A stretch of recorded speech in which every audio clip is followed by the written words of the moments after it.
అంగన్వాడీలో ఇచ్చే పిండితో కరకరలాడే బిస్కెట్స్ ఎలా చేసుకోవాలో చూసేద్దాం రండి. హలో అందరికీ, welcome back to my channel Ammu styles and vlogs.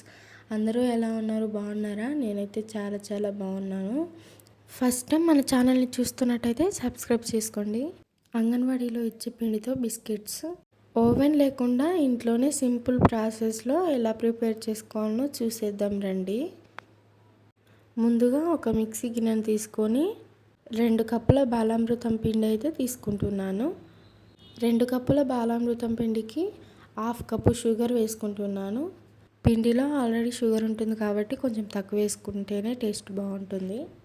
Sugar వేసుకున్నాక మంచిగా మిక్సీ పట్టుకోవాలి.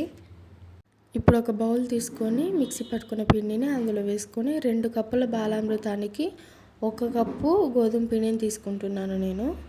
కాచి చల్లార్చిన పాలు కొంచెంగా పోసుకుంటూ మంచిగా పిండిని ముద్దలా కలుపుకోవాలి. మధ్యలో కొంచెం సాల్ట్ యాడ్ చేసుకోండి. బిస్కెట్స్ చాలా టేస్టీగా ఉంటాయి సాల్ట్ యాడ్ చేయడం వల్ల. పిండిని మొత్తం మంచిగా కలుపుకున్న తర్వాత 2 పార్ట్స్గా తీసుకొని వీడియోలో చూపిస్తున్నట్టుగా చపాతీలా చేసుకోవాలి. మరీ పల్చగా కాకుండా మరీ మందంగా కాకుండా ఇలా మీడియం సైజులో తీసుకోండి. నేనైతే వీడియోలో చూపిస్తున్న విధంగా చందమామ షేప్లో అయితే తీసుకుంటున్నాను. మీరు రౌండ్గా కూడా తీసుకోవచ్చు. నేనైతే చిన్న బౌల్తో చేసుకుంటున్నాను. మీకు కావాలంటే గ్లాస్తో కూడా చేసుకోవచ్చు ఇలా.